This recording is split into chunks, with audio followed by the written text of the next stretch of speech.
எல்லாருக்கும் வணக்கம். இப்போ வந்து பாத்தீங்கன்னா நம்ம இந்த B Ed first year first semester அதுல வந்து பாத்தீங்கன்னா இப்போ கலைத்திட்டத்தில் மொழி அந்த பாடம் தான் இந்த வாரம் ஃபுல்லா பார்த்துட்டு இருக்கோம். அதுல வந்து நம்ம யூனிட் 4 பார்க்க போறோம். சரிங்களா? அந்த யூனிட் 4 தான் பார்த்துட்டு இருக்கோம். அந்த யூனிட் 4க்கான கொஸ்டின் வந்து இன்னையோட நமக்கு வந்து யூனிட் 4 கம்ப்ளீட் ஆயிரும். ஸோ நாளைக்கு வந்து நம்ம வந்து அடுத்த யூனிட் நம்ம பார்த்துருவோம். சரிங்களா? அதே மாதிரி நம்ம கிளாஸ்ல ஜாயின் பண்றதுக்கு நிறைய பேர் கால் பண்றீங்க. நம்ம கிளாஸ்ல நீங்க எப்படி ஜாயின் பண்ணணும்னா என்னுடைய மொபைல் நம்பர் 9159084262 இந்த நம்பருக்கு நீங்க கால் பண்ணுங்க. நம்ம கிளாஸ்ல எப்படி ஜாயின் பண்ணலாம் சொல்லி நான் உங்களுக்கு டீட்டெயிலா சொல்லிடுவேன். புதுசா ஜாயின் பண்றவங்களுக்கும் நான் ஸ்டார்ட் பண்ண டேட்ல இருந்து இன்னைக்கு டேட் வரைக்கும் நடந்த எல்லா நோட்ஸும் நான் உங்களுக்கு பிடிஎஃப் அனுப்பிச்சிடுவேன். அனுப்பிச்சிட்டு இந்த 1 மந்த்துக்குள்ள நீங்க எப்படி படிக்கணும், எதை நீங்க ஃபர்ஸ்ட் செலக்ட் பண்ணி படிக்கணும் அப்படின்றத உங்களுக்கு நான் டீட்டெயிலா சொல்லிடுவேன். சரிங்களா? ஸோ கிளாஸ்ல ஜாயின் பண்ண போறவங்க என்னுடைய மொபைல் நம்பருக்கு கால் பண்ணுங்க. சரிங்களா? ஸோ இன்னைக்கு கலைத்திட்டத்தில் மொழி அதில் வந்து பார்த்தீங்கன்னா 4வது யூனிட்ல இன்னைக்கு பார்க்க போகிறது ஒரு முக்கியமான கொஸ்டின். நான் ஆல்ரெடி உங்களுக்கு சொல்லியிருக்கேன். நீங்கள் கிளாஸை ஒரு டைம் கவனிச்சுட்டு அப்புறம் நம்ம கிளாஸில் ஜாயின் பண்ண எல்லாரும் நான் பிடிஎஃப் அனுப்பிச்சிருப்பேன், அந்த நோட்ஸ் அனுப்பிச்சிருப்பேன். நீங்கள் கிளாஸை ஒரு டைம் கவனிச்சுட்டு அந்த நோட்ஸை வந்து நீங்கள் எடுத்து பாருங்க, உங்களுக்கு ஈஸியாக புரியும். நீங்கள் கிளாஸை கவனிக்காம நோட்ஸ் மட்டும் படிச்சுட்டு இருந்தீங்கன்னா உங்கள் மைண்டில் நிற்காது. நீங்கள் கிளாஸை ஒரு டைம் கவனிக்கிறப்ப நான் அடிக்கடி நான் சொல்லுவேன், அதாவது நீங்க ஓனா எழுதுறதுக்கு நிறைய கண்டென்ட் கிடைக்கும். நான் இதை பத்தின ஒரு பொதுவான விஷயம் உங்களுக்கு நிறைய சொல்றப்ப அந்த கான்செப்ட் வந்து இது சம்பந்தமானதா அப்படி நீங்க புரிஞ்சுக்க முடியும். எக்ஸாமுக்கு உங்களால அது சம்பந்தமா ஓனா எழுதுறதுக்கு ரொம்ப உதவியா இருக்கும். ஸோ அதனால கிளாஸ் ஒரு டைம் நீங்க கவனிச்சுக்கோங்க. சரிங்களா? இன்னைக்கு நம்ம என்ன கொஸ்டின் நம்ம பார்க்க போறோம் அப்படின்னு பாத்தீங்கன்னா, அதாவது சோம்ஸ்கியின் உலகளாவிய இலக்கண கோட்பாடு. இது ஒரு முக்கியமான கொஸ்டின். இது 5 மார்க்கு கேட்கறதுக்கான வாய்ப்பு அதிகமா இருக்கு, இல்ல 10 மார்க் கூட வரலாம். சரிங்களா? அதாவது பாருங்க, சோம்ஸ்கியின் உலகளாவிய இலக்கண கோட்பாடு. இந்த யூனிட் 4 பொறுத்தளவுக்கு எல்லா அறிஞர்களும் இந்த மொழி கைவரப்புறது, ஒரு குழந்தை வந்து எப்படி மொழியை வந்து சரளமா கத்துக்கிறது அப்படின்ற விஷயத்த எல்லா அறிஞரும் சொல்லியிருக்காங்க. ஒவ்வொரு அறிஞரும் ஒரு கான்செப்ட் சொல்லியிருக்காங்க. இப்போ நம்ம லாஸ்ட் கிளாஸ்ல பார்த்தோம், இந்த பியாஜேன்னு பார்த்தோம். அவர் என்ன சொல்றாரு, அறிதிறன் வளர்ச்சி தான் ஒரு குழந்தை வந்து மொழி கைவரப்படுறதுக்கு உதவியா இருக்கு அப்படின்னு சொல்றாரு. சரிங்களா? இவர் என்ன சொல்றாரு, அதாவது சோம்ஸ்கியின் ஜோம்ஸ்கி அப்படின்றவர் என்ன சொல்றாரு, நல்லா கவனிச்சுங்க. இதை கவனிச்சுட்டு அடிப்படை புரிஞ்சிடும். இவர் என்ன சொல்றாரு, ஒரு குழந்தை வந்து மொழியை கத்துக்கிறதுக்கான அடிப்படை விஷயம் வந்து அது பிறக்கும் போதே தன்னுடைய மூளை நரம்புல உள்ள அடுக்குகளால தீர்மானிக்கப்பட்டிருக்கு அப்படின்னு சொல்றாரு. சரிங்களா? அதாவது இவர் வந்து எல்லாரும் என்ன சொல்றாங்க, அது கத்துக்கிற மூலமா வருதுன்னு சொல்றாங்களா. இவர் என்ன சொல்றாரு, குழந்தை பிறக்கும் போதே அந்த மூளையில சில நரம்புகளின் அடுக்குகள் வந்து மொழியை கத்துக்கிறதுக்கான அமைப்பை கொண்டு இருக்கு அப்படின்னு சொல்றாரு. சரிங்களா?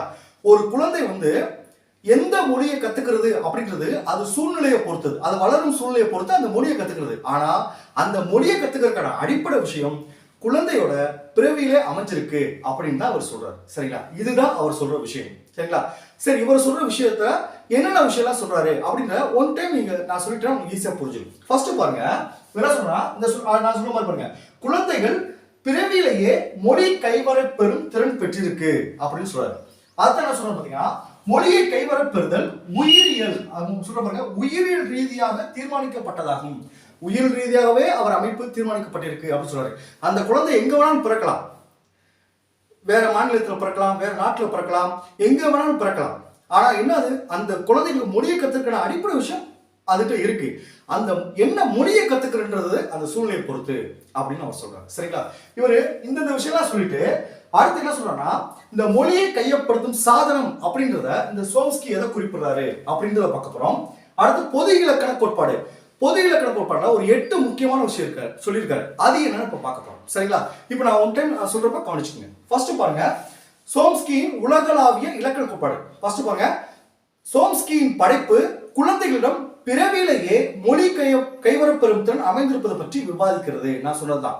அடுத்த முக்கியமான ஹெல்ப் பண்ணி கிடைக்கும் பாருங்க, மொழியை கைவரப்பெறும் செயல்முறை என்பது உயிரியல் ரீதியாக தீர்மானிக்கப்பட்டதாகும் அப்படின்னு இவர் சொல்றாரு. அடுத்து பாருங்க, மனித இனத்தின் மூளை பரிணாம வளர்ச்சி அடைந்து, பாருங்க, மனித இனத்தோட மூளை வந்து பரிணாம வளர்ச்சி அடைந்து குழந்தை பிறக்கும் போதே அதன் மூளையில் உள்ள நரம்பு மண்டலம் சுற்றுகள் மொழியை பற்றிய தகவல்களை உள்ளடக்கியதாக அமைந்துள்ளது. நான் சொன்ன பார்த்தீங்கன்னா பிறவிலே ஒரு சொல்லியிருக்காரு சொன்னேன்.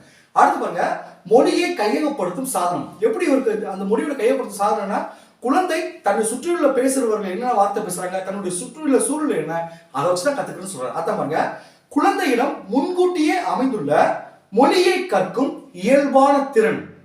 அந்த மொழியை கற்கும் இயல்பான திறன் வந்து என்ன செய்யனா, சுற்றியுள்ளோர் பேசுவதை கேட்டவுடன் செயல்பட தூண்டப்பட்டு, இயல்பா அந்த அமைப்பு இருந்துரு அந்த சுற்றியுள்ளோர் பேசப்படுறது அதை வந்து கேட்டு செயல்பட தூண்டி மூளை அதனுள் ஏற்கனவே அமைந்துள்ள மொழிசார் கட்டமைப்புக்கு ஏற்ப பாருங்க, மூளை அதுல ஏற்கனவே அமைந்த மொழிசார் கட்டமைப்பு. இவர் சொல்ற விஷயம் என்னன்னா, மொழிசார் கட்டமைப்பு பிறவியில இருக்குன்னு சொல்றாரு. அந்த மொழிசார் கட்டமைப்பு வந்து இலக்கண முறைப்படி அமைந்திருக்குன்னு சொல்றாரு. அதுதான் இவர் சொல்ற ஒரு முக்கியமான விஷயம். அந்த குழந்தைக்கு வந்து அந்த மூளை கட்டமைப்பு பத்தி மொழியை கத்துக்கிறதுக்கு அது இலக்கண முறைப்படி அமைந்திருக்குன்னு சொல்றாரு. அதை பாருங்க, ஒரு பொருளுக்கு ஒரு சொல்ல சொல்றோம் சரியா, அது எந்தெந்த லாங்குவேஜ்ல இருந்தாலும் சரி அந்த பொருளுக்கான சொல்ல வந்து புரிஞ்சுக்கிறது. அப்ப என்ன மூளையோட கட்டமைப்பு அது இருக்கு அப்படின்னு சொல்றாரு. அப்புறம் இந்த வினைச்சொல் பெயர் சொல் அப்படின்னு சொல்ல பாத்தீங்களா, இந்த வினைச்சொல் பெயர் சொல் அப்படின்றது சாதாரணமா ஒரு மனிதன் நிறைய விஷயம் பேசுறாங்க, அதை வச்சு அது புரிஞ்சுக்கிறது. ஃபார் எக்ஸாம்பிள், ஒரு இடத்துல தனியா ஒருத்தர் நிக்கிறனா அந்த குழந்தை வந்து அந்த மொழியை கிட்ட இங்க வான்னு சொல்லுது. அதே இது அந்த இடத்துல 3-4 பேர் இருந்தாங்கன்னா இங்க வாங்க அப்படி சொல்லி எல்லாரும் சேர்ந்து பன்மையில சொல்லுது. இதெல்லாம் மொழியோட கட்டமைப்பு இருக்கு அப்படின்னு அவர் சொல்றாரு. அத பாருங்க, இந்த பாராவெல்லாம் பண்ணீங்க. குழந்தையிடம் முன்கூட்டியே அமைந்துள்ள மொழியை கற்கும் இயல்பான திறன் சுற்றியுள்ளோர் பேசுவதை கேட்டவுடன் செயல்பட தூண்டப்பட்டு மூளையில் அதனுள் ஏற்கனவே அமைந்துள்ள மொழிசார் கட்டமைப்புக்கு ஏற்ப கேட்டவற்றை பொருளைக்க முயற்சிக்கிறது. மூளையில் இயற்கையாகவே அமைந்துள்ள இத்தகைய அமைப்பு மொழி கையகப்படுத்தும் சாதனம் எனப்படுகிறது. அந்த மூளையில வந்து இயற்கையாகவே அமையப்பட்டது. அதைத்தான் இவர் என்ன சொல்றா, மொழியை கையகப்படுத்தும் சாதனம் அப்படின்னு சொல்றாரு. அடுத்து பாருங்க, பொது இலக்கண கோட்பாடு. இவர் பொது இலக்கண கோட்பாடுல என்னென்ன சொல்றாரு, இது நல்லா கவனிச்சுக்க. இது புரிஞ்சது கேள்வி ஈஸி. கவனிங்க, ஒரு ஆங்கில குழந்தை ஆங்கிலத்தை அறிந்து கொண்டுதான் பிறக்கிறது என்பது அல்ல, மாறாக அனைத்து மாநில மொழிகளும் பொது இலக்கண கோட்பாடுகளை தமக்குள் பகிர்ந்து கொண்டுள்ளன. அனைத்து மொழிகளும் ஒரு பொது இலக்கண கோட்பாடு இருக்கு. அப்ப ஆங்கில குழந்தைகள் வந்து ஆங்கிலம் தெரிஞ்சுட்டு தான் பிறக்கணும் அவசியம் கிடையாது. அதே குழந்தை இங்க வளர்றப்ப அந்த சூழ்நிலை என்ன மொழியை தீர்மானிக்குது அப்படின்னு தான் சொல்றாரு. அதை எடுத்துக்காட்டு பாருங்க, அனைத்து மொழிகளிலும் நான் சொன்ன விஷயம் பாருங்க, பொருட்கள் மற்றும் செயல்களை குறிப்பிட்ட சொற்கள் பெயர் சொற்கள் மற்றும் வினை சொற்கள் கொண்டுள்ளன எனவும் சொன்னாங்க. சொற்கள் வந்து பெயர் சொற்கள் வினை சொற்கள் ஒரு பொருளுக்கு ஒரு பெயர் இருக்கு எனவும். அடுத்து என்ன பாருங்க, மொழி கற்றலில் குழந்தைகளின் பணி தான் கேட்டறியும் குறிப்பிட்ட மொழி இத்தகைய அடிப்படை கோட்பாடுகளை எவ்வாறு வெளிப்படுத்துகிறது என்பதை நிறுவுவதே ஆகும். இந்த அடிப்படை கோட்பாடு சொல்லுங்க, அந்த பெயர் சொல் வினைச்சொல் ஒரு பொருளுக்கான சொற்கள் இதெல்லாம் எப்படி தன்னுடைய மனசுல பதிஞ்சு வெளிப்படுத்துது அப்படின்றத ஒரு செய்தி. அடுத்து ஒரு பாயிண்ட் வைஸா கொடுத்துருப்பேன்.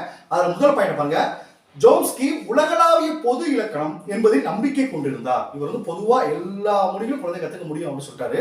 செகண்ட் பாருங்க, ஏனெனில் எல்லா மாநில மொழிகளும் ஒரே வகையான வகைப்பாடுகளையும் உறவுகளையும் பகிர்ந்துள்ளன. எல்லா மொழிகளுக்கும் ஒரு உணர்வு இருக்கு.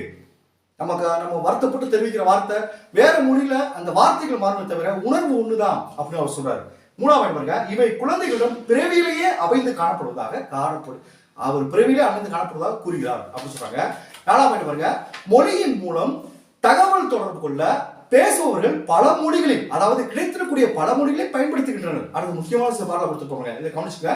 இக்கண்ணோட்டத்தில் இருந்து பார்த்தால் இலக்கணம் விதிகளுக்கான திட்டமிட்ட அமைப்பை கொண்டிருக்க வேண்டும் என்று பாருங்க. இலக்கணம் வந்து விதிகளுக்கான திட்டமிட்ட அமைப்பை கொண்டிருக்க வேண்டும் என்று அது கணக்கிலடங்கா ஆழ்ந்த மற்றும் மேற்புற கட்டமைப்புகளுடன் சொல்ல பார்த்தீங்களா, அது கணக்கிலடங்கா ஆழ்ந்த மேற்புற கட்டமைப்புகளுடன். நான் ஒரு எக்ஸாம்பிள் சொன்னேன், குழந்தை தனியா ஒரு ஆள் இருக்கப்போ வான் கூப்பிடுது, அதே 2-3 பேர் இருக்கப்ப வாங்க அப்படின்னு கூப்பிடுது. இதனால அது அந்த ஆழ்ந்த சிந்தனை அந்த கட்டமைப்பு அமைஞ்சிருக்கு அப்படின்றத இந்த பார்ல கொடுத்துருக்காரு. சரிங்களா? அடுத்த 5ஆம் பாயிண்ட் பாருங்க, குழந்தை தான் வாழும் பகுதியில் உள்ளோர் பேசும் மொழியை புரிந்து கொள்ளவும் தமது தாய்மொழியை உருவாக்க செய்திடவும் தனது வயதொத்த சகாக்கள் பின்பற்றுகின்ற விதிகளை தானும் பின்பற்ற தேவையாகிறது. அடுத்த 6ஆம் பாருங்க, குழந்தையின் சூழ்நிலை எந்த மொழியை அது பயன்படுத்தும் என்பது தீர்மானிக்கிறது. நான் சொன்னேன், குழந்தையோட எந்த மொழியை பயன்படுத்த சூழ்நிலை தீர்மானிக்கும் சொல்லிட்டேன். 7ஆம் பாருங்க, ஆனால் எந்த மொழியையும் திறம்பட கற்பதற்கான சாதனங்களுடன் குழந்தை பிறக்கிறது. பாருங்க, எந்த மொழியும் கத்துக்கிறதுக்கான திறம்பட சாதனங்கள் குழந்தைகளுக்கு பிறக்கும்போது இருக்குன்னு சொல்றாரு. அடுத்த 8ஆம் பாருங்க, இக்கோட்பாடு குழந்தைகள் மொழியோடு நேர் உணர்வு பெறுவதை அதிகம் சார்ந்துள்ளது. சரி, இந்த மாதிரி விஷயங்கள்லாம் இத்தனை விஷயம் அவர் சொல்றாரு. அடுத்து பாருங்க, இவர் சொல்றதுல என்னென்ன குறைபாடுகள் இருக்கு அப்படின்னு பாத்தீங்கன்னா, இவர் இந்த குழந்தை பிறவியிலே அந்த மொழியோடு பிறக்கும் சொல்றாங்க, அதுக்கான ஆய்வுகள் இவர் மேற்கொள்ள, எந்த குழந்தையை வச்சு ஆய்வுகள் மேற்கொள்ளல. ஒண்ணு. இன்னொன்னுனா, இவர் இலக்கண முறைப்படி இந்த பேச்சொற்கள் வினைச்சொற்களா தெரிஞ்சு அந்த அடிப்படை கட்டமைப்பு இருக்குன்னு சொல்றாங்களே, அதையும் அவர் நம்புற மாதிரி இல்ல. சரிங்களா? அதே மாதிரி எல்லா மொழிகளையும் கத்துக்கிற ஒரு பொதுவான இலக்கணம் குழந்தைகிட்ட இருக்கு அப்படின்றது ஏத்துக்க முடியாதா இருக்கு அப்படின்னு சொல்லி இதோட குறைபாடுகள் சொல்றாங்க. சரிங்களா? அதே மாதிரி ஜோம்ஸ்கி கோட்பாட்டில் உள்ள குறைபாடுகள் மொத்தம் ஒரு 5 குறைபாடுகள் இருக்கு. ஒன்று பாருங்க, ஜோம்ஸ்கியின் மொழி தொடர்பான ஆய்வுகள் அவர் என்ன சொல்றாரு பாருங்க, கருத்தியல் நிலையில் உள்ளன, அதாவது சிந்திக்கிற மாதிரி இருக்கு. அடுத்து இலக்கணத்தில் ஈடுபாடு இருந்தது சொன்ன பார்த்தீங்களா, இந்த பெயர்ச்சி இலக்கணத்தில் ஈடுபாடு இருந்தது சொல்றாங்க. அடுத்து பெரும்பாலான ஆய்வுகள் இலக்கணத்தின் விதிகள் பற்றிய சிக்கலான விளக்கங்களை கொண்டுள்ளன.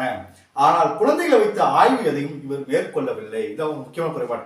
இவர் குழந்தைகளை வச்ச ஆய்வு எதையும் மேற்கொள்ளவில்லை. அடுத்து என்ன பாருங்க, இக்கோட்பாடு குழந்தைகளுக்கும் அதை வளர்த்துள்ளவர்களுக்கும் இடையே நிகழும் இடைவெளிகளை கருத்தில் கொள்ளவில்லை. அது குழந்தை வளர்க்கிறவங்களுக்கும் அவங்களுக்குள்ள இடைவெளிகளை இவர் மென்ஷன் பண்ணல அப்படின்னு சொல்றாங்க. மூணாவது பாருங்க, இக்கோட்பாடு குழந்தை பேச வேண்டும் என ஏன் விரும்ப வேண்டும் என்பதற்கான காரணங்கள், அந்த காரணங்களை அவர் எடுத்து வைக்கல. அதாவது மொழியின் பணிகள் குறித்து கவனம் செலுத்தவில்லை அப்படின்னு சொல்றாங்க. நாலாவது பாருங்க, மேலை நாட்டு மொழிகளை தவிர்த்து பிற மொழிகளில் இக்கோட்பாட்டை பயன்படுத்துவதில் பிரச்சனைகள் உள்ளன அப்படின்னு சொல்றாங்க. லாஸ்ட் பயன்பாடு, இக்கோட்பாடு இரண்டாவது மொழியை கற்றல் பற்றி எதுவும் கூறவில்லை. ஒரு மொழியை பத்தி தான் சொல்லுது, ஆனால் இரண்டாவது மொழியை பத்தி கற்றலை பத்தி எதுவுமே இது கூறவில்லை. மாறாக மொழி ஒன்றை கற்பதில் ஒத்த கூறுகள் உள்ளடங்கின என்ற கருத்தை பொதுவாக வலியுறுத்துகிறது. இப்போ ஒரு கிளாஸ் புரிஞ்சிருக்கும். இப்போ நீங்க பிடிஎஃப் எடுத்து படிங்க, ஈஸியா ஒரு 10 minutes இந்த கேள்வி படிச்சிடலாம். Okay, thank you students. நம்ம நெக்ஸ்ட் கிளாஸ்ல பார்ப்போம்.